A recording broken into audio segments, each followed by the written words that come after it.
Friends, welcome to Kannan info Tamil. நம்ம இன்னைக்கு என்ன டாபிக் பார்க்க போறோம் அப்படின்னா, சில மாதங்களுக்கு முன்பு இந்தியாவில் நடந்த ஏரோ இந்தியா 2023 நிகழ்ச்சியில அமெரிக்கா தன்னுடைய F-35A விமானத்தை காட்சிப்படுத்தி இருந்தாங்க. இதனை தொடர்ந்து நிறைய டிஃபென்ஸ் எக்ஸ்பர்ட்ஸ் அமெரிக்கா இந்தியாவுக்கு F-35 விமானங்களை விற்பனை செய்வதற்காக தான் இந்த விமானத்தை ஏரோ இந்தியா நிகழ்ச்சியில காட்சிப்படுத்தி இருக்காங்க அப்படின்னு சொல்லியிருந்தாங்க. அது மட்டும் இல்லாம F-35 விமான விற்பனை தொடர்பா இந்தியாவுக்கும் அமெரிக்காவுக்கும் மறைமுகமா பேச்சுவார்த்தைகள் நடைபெறுவதா சமீப காலமா செய்திகள் வந்து கொண்டிருக்கு. அமெரிக்கா F-35 விமானங்களை இந்தியாவுக்கு ஆஃபர் செய்வதற்கு வாய்ப்பு இருக்கா? F-35 விமானத்தோட செயல்திறன் மற்றும் சிறப்பு அம்சங்கள் என்ன? F-35 விமானம் இந்திய விமானப்படைக்கு அவசியமா? இந்த விமானங்களை இந்திய விமானப்படையில் இணைப்பதுல என்ன சிக்கல் இருக்கு அப்படிங்கிறது குறித்து நம்ம டீடைலா இந்த வீடியோல பார்க்கலாம். நம்ம சேனல்ல டிஃபென்ஸ் மற்றும் ஜியோபாலிட்டிக்ஸ் சம்பந்தமா தினம் ஒரு வீடியோ பப்ளிஷ் பண்ணிட்டு இருக்கோம். உங்களுக்கு நம்ம சேனல்ல பப்ளிஷ் ஆகக்கூடிய வீடியோஸ் பிடிச்சிருந்துச்சுன்னா சேனலை சப்ஸ்கிரைப் பண்ணி சப்போர்ட் பண்ணுங்க. நீங்க பண்ற ஒவ்வொரு சப்ஸ்கிரிப்ஷனும் எனக்கு அடுத்தடுத்த வீடியோஸ் போடுறதுக்கு ஒரு மோட்டிவேஷனா இருக்கும். சில மாதங்களுக்கு முன்பு நடந்த ஏரோ இந்தியா 2023 நிகழ்ச்சியில அமெரிக்கா தன்னுடைய அதிநவீன 5th ஜெனரேஷன் fighterjet விமானமான F-35A விமானத்தை காட்சிப்படுத்தி இருந்தாங்க. அமெரிக்கா தன்னுடைய F-35A விமானங்களை இந்தியாவில் காட்சிப்படுத்துவது இதுவே முதல் முறை. இதனை தொடர்ந்து நிறைய டிஃபென்ஸ் எக்ஸ்பர்ட்ஸ் அமெரிக்கா மறைமுகமா இந்தியாவுக்கு F-35A விமானங்களை ஆஃபர் செய்யறாங்க அப்படின்னு சொன்னாங்க. தற்போது இந்தியாவுக்கும் அமெரிக்காவுக்கும் இடையே F-35A விமானங்கள் விற்பனை தொடர்பா பேச்சுவார்த்தை நடைபெற்றதாகவும் அந்த பேச்சுவார்த்தை தொடர்பான விஷயங்களை இரண்டு நாடுகளும் வெளியிடல அப்படின்னு செய்திகள் வெளிவந்திருக்கு. அமெரிக்கா F-35A விமானங்களை இந்தியாவுக்கு ஆஃபர் செய்வதற்கு சில முக்கியமான காரணங்கள் இருக்கு. அமெரிக்கா சீனாவை சுற்றியுள்ள நாடுகளுக்கு தன்னுடைய F-35 விமானங்களை விற்பனை செய்வதற்கு அதிக முனைப்பு காட்டி வர்றாங்க. இதற்கு காரணம், வரும் காலத்துல அமெரிக்காவுக்கும் சீனாவுக்கும் ஒரு யுத்தம் ஏற்படும் பொழுது சீனாவை சுற்றியுள்ள தன்னுடைய நட்பு நாடுகளை ஓரணியில் திரட்டி சீனாவுக்கு எதிராக ஒரு யுத்தத்தை நடத்தலாம். அப்பொழுது தன்னுடைய விமானப்படையில் பயன்பாட்டில் உள்ள F-35 விமானம் தனது நட்பு நாடுகளின் விமானப்படையிலும் பயன்பாட்டில் இருந்துச்சுன்னா சீனாவுக்கு எதிராக சண்டையிடுவது மிக எளிதா இருக்கும் அப்படின்னு அமெரிக்கா நினைக்கிறாங்க. அதாவது அமெரிக்க விமானப்படையும் தன்னுடைய நட்பு நாட்டு விமானப்படையும் ஒரே விமானத்தை பயன்படுத்தினா இரண்டு விமானப்படைகளும் மிக எளிதா ஒருங்கிணைந்து செயல்பட முடியும் அப்படின்னு அமெரிக்கா நினைக்கிறாங்க. இதன் காரணமாக தான் இந்தியாவுக்கும் F-35A விமானங்களை ஆஃபர் செஞ்சிருக்காங்க. அமெரிக்கா தன்னுடைய F-35 விமானங்களை இந்தியாவுக்கு சப்ளை செய்யறதுக்கு இருக்கக்கூடிய ஒரே தடைக்கல் இந்தியா ரஷ்யாவிடம் இருந்து வாங்கிய S-400 air defence system. America என்ன நினைக்கிறாங்கன்னா, இந்தியா தன்னுடைய S-400 ஏர் டிஃபென்ஸ் சிஸ்டத்தோடு இணைத்து F-35 விமானத்தை பயன்படுத்தும் பொழுது S-400 ஏர் டிஃபென்ஸ் சிஸ்டம் தன்னுடைய F-35 விமானம் குறித்தான சென்சிட்டிவ் டேட்டாவை கலெக்ட் செய்து ரஷ்யாவுக்கு அனுப்புவதற்கு வாய்ப்பு இருக்கு அப்படின்னு நினைக்கிறாங்க. அப்படி F-35A விமானம் குறித்தான சென்சிட்டிவ் டேட்டாவை S-400 ரஷ்யாவுக்கு அனுப்புனா அமெரிக்காவின் ஸ்டெல் திறன் கொண்ட fighterjet விமானத்தை ரஷ்யாவால் மிக எளிதா சுட்டு வீழ்த்த முடியும். இதன் காரணமாக தான் அமெரிக்கா இந்தியாவுக்கு F-35 விமானத்தை ஆஃபர் செய்வதற்கு தயங்குறாங்க.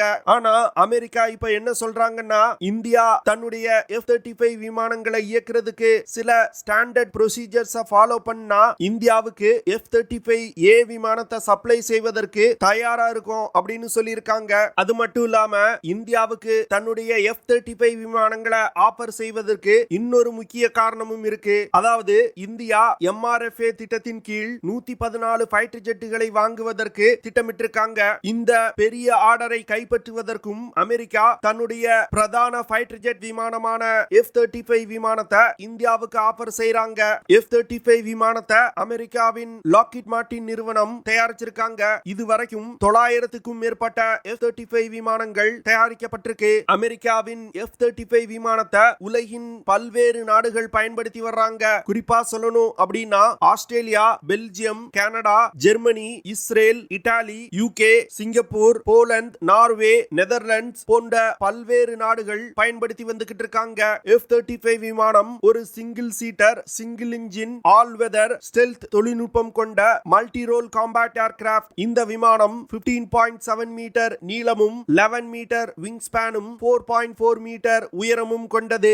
F-35 விமானத்தால அதிகபட்சமா 29,900 கிலோகிராம் எடையை சுமந்து கொண்டு பறக்க முடியும். இந்த விமானத்தை இயக்குறதுக்கு பிரெட் அண்ட் விட்னி நிறுவனத்தால் தயாரிக்கப்பட்ட ஒரு F-135 PW100 after burning turbo fan engine பயன்படுத்தப்படுது. இந்த இன்ஜினால 125 கிலோ நியூட்டன் த்ரஸ்ட ப்ரொடியூஸ் பண்ண முடியும். F-35 விமானத்தோட சிறப்பு அம்சமே அந்த விமானத்துல இருக்கக்கூடிய ஸ்டெல்த் கேப்பபிலிட்டி. இதன் மூலமா இந்த விமானத்தை உலகின் எந்த ஒரு ரடார் சிஸ்டத்தினாலையும் கண்டுபிடிக்க முடியாது. இதன் காரணமா இந்த விமானத்தால் எதிரிகளின் எல்லைக்குள் நீண்ட தூரம் ஊடுருவி சென்று தாக்குதல் நடத்த முடியும். இந்த விமானத்தால அதிகபட்சமா மாக் 1.6 அப்படிங்கிற வேகத்துல பறக்க முடியும். அதாவது ஒலியின் வேகத்தை விட 1.6 மடங்கு வேகமா இந்த விமானங்கள் பறக்கும். F-35 விமானத்தோட அதிகபட்ச பறத்தல் தூரம் 2800 கிலோமீட்டர். இந்த விமானத்தோட தாக்குதல் தூரம் 2230 kilometre. F-35 விமானத்தால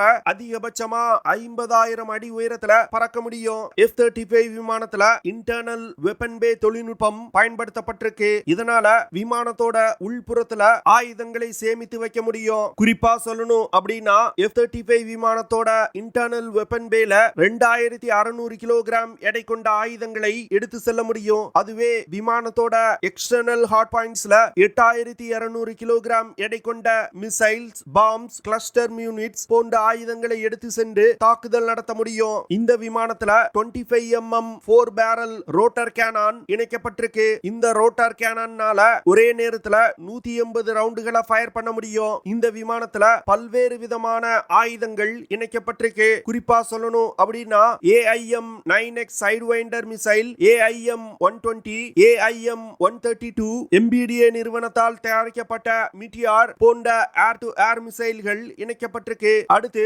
spice 3 joint air to ground missiles, AGM-158 போன்ற ஏர் டு சர்ஃபேஸ் மிசைல்களும் இந்த விமானத்துல இணைக்கப்பட்டிருக்கு. அடுத்து AGM-158C ஆன்டி ஷிப் மிசைலும் இந்த விமானத்துல இணைக்கப்பட்டிருக்கு. Joint direct attack units, Paveway, precision guided glide bomb போன்ற பல்வேறு விதமான ஆயுதங்கள் இந்த விமானத்துல இணைக்கப்பட்டிருக்கு. அடுத்து இந்த விமானத்தை சுற்றியுள்ள டார்கெட்டுகளை கண்டுபிடிப்பது, கண்டுபிடிக்கப்பட்ட டார்கெட்டுகளை தாக்கி அழிப்பது போன்ற பல்வேறு வேலைகளை செய்வதற்கு AN/APG-81 AES ரடார் இந்த விமானத்துல இணைக்கப்பட்டிருக்கு. இது போன்ற பல்வேறு விதமான சிறப்பு அம்சங்கள் அமெரிக்காவின் F-35A விமானத்துல இருக்கு. அப்போ இந்தியா F-35 விமானங்களை அமெரிக்காவிடம் இருந்து வாங்கலாமா அப்படின்னா அதுலயும் சில பிரச்சனைகள் இருக்கு. அதாவது சமீப காலமா F-35 விமானத்துல பல்வேறு பிரச்சனைகள் வந்து கொண்டிருக்கு. விமானத்தோட இன்ஜின் சரியா பெர்ஃபார்ம் பண்ணல அப்படின்னு சில கம்ப்ளைண்ட்ஸ் வந்திருக்கு.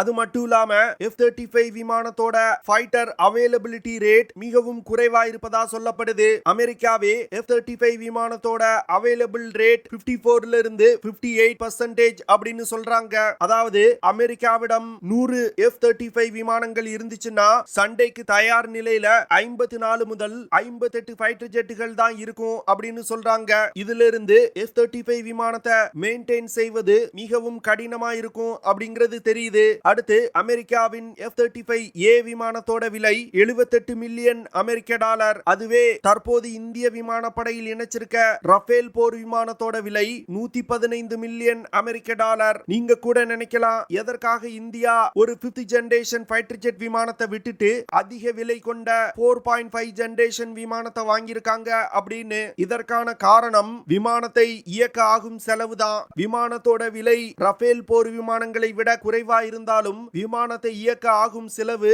மிகவும் அதிகமா இருக்கு. முதல்ல அமெரிக்கா F-35 விமானங்களை இயக்க தொடங்கும் பொழுது அந்த விமானத்தை ஒரு மணி நேரம் இயக்குறதுக்கு 42,000 அமெரிக்க டாலர் செலவாச்சு. ஆனா தற்போதைய நிலையில் 33,000 அமெரிக்க டாலர்கள் செலவாகுது. இருந்தாலும் இது மற்ற விமானங்களை கம்பேர் செய்யும் பொழுது மிக அதிகம். இந்தியாவின் ரஃபேல் போர் விமானங்களை ஒரு மணி நேரம் இயக்கிறதுக்கு 18,000 முதல் 21,000 அமெரிக்க டாலர்கள் செலவாகும். அதனால F-35 விமானங்களை இயக்கிறதுக்கு ஒரு மணி நேரத்திற்கு 12,000 டாலர்கள் அதிகமா செலவாகுது. இதன் காரணமா தான் நிறைய நாடுகள் F-35 விமானத்தை வாங்குறதுக்கு யோசனை செய்றாங்க. அமெரிக்கா F-35 விமானத்தோட ஆபரேட்டிங் காஸ்ட குறைப்பதற்கு பல விதமான முயற்சிகளை செய்து வந்துகிட்டு இருக்காங்க. 2025 வருடத்துக்குள் F-35 விமானத்தோட ஆபரேட்டிங் காஸ்ட 25,000 டாலர்களா குறைப்பதற்கு அமெரிக்கா முயற்சி செய்து வந்துகிட்டு இருக்காங்க. ஆனா அமெரிக்காவின் இந்த முயற்சி வெற்றி அடையுமா அப்படிங்கிறது சந்தேகம்தான். அடுத்து F-35 விமானத்துல இருக்கக்கூடிய அட்டானமிக் லாஜிஸ்டிக் இன்ஃபர்மேஷன் சிஸ்டத்துல ஃபால்ஸ் அலாரம் வருது. இதன் காரணமா இந்த விமானத்தோட இன்ஜினை ஷட் டவுன் செய்யறதுக்கு அதிக நேரம் எடுக்குது. இந்த பிரச்சனையையும் சால்வ் செய்வதற்கு அமெரிக்காவின் லாக்ஹீட் மார்ட்டின் நிறுவனம் பல மாதங்களா முயற்சி செய்து வந்துகிட்டு இருக்காங்க. இந்த ஃபால்ஸ் அலாரம் காரணமா தான் F-35 விமானத்தோட ஆபரேட்டிங் காஸ்ட் மிக அதிகமா இருக்கு அப்படின்னு நிறைய எக்ஸ்பர்ட் சொல்றாங்க. அமெரிக்கா தன்னுடைய F-35 விமானங்களை இந்தியாவுக்கு ஆஃபர் செய்வதற்கு இன்னொரு காரணமும் இருக்கு. அதாவது இந்தியா தன்னுடைய 5th ஜெனரேஷன் ஃபைட்டர்ஜெட் விமான ப்ராஜெக்டான ஆம்கா ப்ராஜெக்டை செயல்படுத்துவதில் அதிக முனைப்பு காட்டி வர்றாங்க. இந்த ப்ராஜெக்ட் மூலமா இந்தியா தன்னுடைய 5th ஜெனரேஷன் ஃபைட்டர்ஜெட் விமானத்தை சொந்தமாக தயாரிச்சிட்டாங்கன்னா அமெரிக்காவுக்கு இது ஒரு மிகப்பெரிய பின்னடைவா இருக்கும். அதாவது இந்தியாவால அமெரிக்காவின் F-35 விமானத்தை விட விலை குறைவான 5th ஜெனரேஷன் ஃபைட்டர்ஜெட் விமானத்தை தயாரிக்க முடியும். இதனால உலகின் பல்வேறு நாடுகள் இந்தியாவிடமிருந்து ஆம்கா போர் விமானங்களை வாங்குவதற்கு வாய்ப்பு இருக்கு. இதன் காரணமா தான் அமெரிக்கா தன்னுடைய F-35 விமானங்களை இந்தியாவுக்கு ஆஃபர் செய்றாங்க அப்படின்னு டிஃபென்ஸ் எக்ஸ்பர்ட் சொல்றாங்க. என்ன பொறுத்தமட்டில் அமெரிக்காவிடமிருந்து F-35 விமானங்களை வாங்க கூடாது. இதற்கு காரணம் அமெரிக்காவுடைய நிலைப்பாடு தனக்கு தகுந்தாற் போல் மாறிக்கொண்டே இருக்கும். அமெரிக்காவை நம்ப கூடாது. இந்தியா தன்னுடைய ஆம்கா 5th ஜெனரேஷன் ஃபைட்டர்ஜெட் ப்ராஜெக்ட்ல இன்னும் அதிகமாக கவனம் செலுத்தி 5th ஜெனரேஷன் ஃபைட்டர்ஜெட் விமானத்தை சொந்தமாக இந்தியாவிலே தயாரிக்கணும் அப்படிங்கிறது என்னோட விருப்பம். உங்களோட விருப்பம் என்ன அப்படிங்கறத கமெண்ட் பண்ணுங்க. ஓகே ஃப்ரெண்ட்ஸ், நம்ம வீடியோவோட நிறைவு பகுதிக்கு வந்துட்டோம். இதெல்லாம் தான் நான் உங்ககிட்ட ஷேர் பண்ணணும் அப்படின்னு நினைச்ச விஷயங்கள். ஐ ஹோப் நான் ஷேர் பண்ண விஷயங்கள் உங்களுக்கு பிடிச்சிருக்கும் நினைக்கிறேன். அப்படி பிடிச்சிருந்துச்சுன்னா ஷேர் பண்ணுங்க, லைக் பண்ணுங்க, கமெண்ட் பண்ணுங்க. மறக்காம நம்ம சேனலுக்கு சப்ஸ்கிரைப் பண்ணுங்க. அப்படியே அந்த பெல் நோட்டிபிகேஷனை கிளிக் பண்ணி ஆல்ங்கிற ஆப்ஷனை எனேபிள் பண்ணிக்கங்க. See you in the next video. Jai Hind.